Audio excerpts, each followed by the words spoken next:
উড়ে গেল baseball theory. Rajkot টেস্টে ব্রিটিশ বধ করল ভারতীয় ক্রিকেট দল।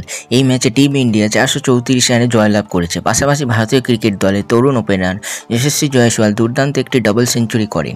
এই সিরিজে রোহিত শর্মার দল 2-1 ব্যবধানে এগিয়ে গেল। রাজকোট টেস্টে কার্যত রাজত্ব করল ভারতীয় ক্রিকেট দল। এই ম্যাচে টিম ইন্ডিয়া 434 রানের বিশাল ব্যবধানে জয়লাভ করেছে।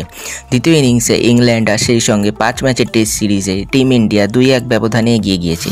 ম্যাচের দ্বিতীয় ইনিংসে দুর্দান্ত ডবল সেঞ্চুরি করেছেন যশস্বী জয়সওয়াল।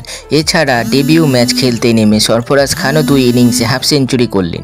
রাজকোটে ইংল্যান্ডের বেসবল থিওরি যে একেবারে উড়ে গিয়েছে তা বলা যেতেই পারে।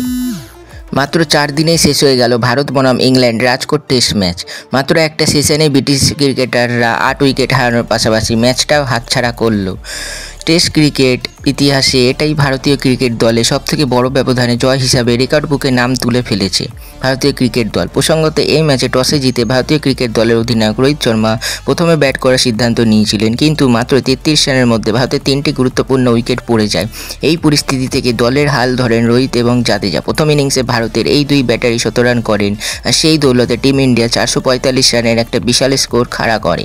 এরপর ইংল্যান্ড ব্যাট করতে নেমে 319 রানে অল আউট হয়ে যায়। প্রথম ইনিংসে বেন্ডা গেট ছাড়া আর কেউ 100 রান করতে পারেননি।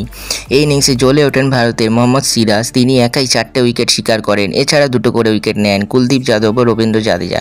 1টি করে উইকেট শিকার করেন জসপ্রীত বুমরা এবং রবি অশ্বিন। প্রসঙ্গত মায়ের শরীর খারাপ হওয়ায় অশ্বিন প্রথম ইনিংসেই দল ছেড়ে বাড়ি ফিরে গিয়েছিলেন, কিন্তু আপাতত পরিস্থিতি স্বাভাবিক হয় তিনি দ্বিতীয় ইনিংসে ফের টিম ইন্ডিয়ায় যোগদান করেছেন। এরপর দ্বিতীয় ইনিংসে ভারতের হয়ে একাই কাঁপালেন যশস্বী জয়সওয়াল।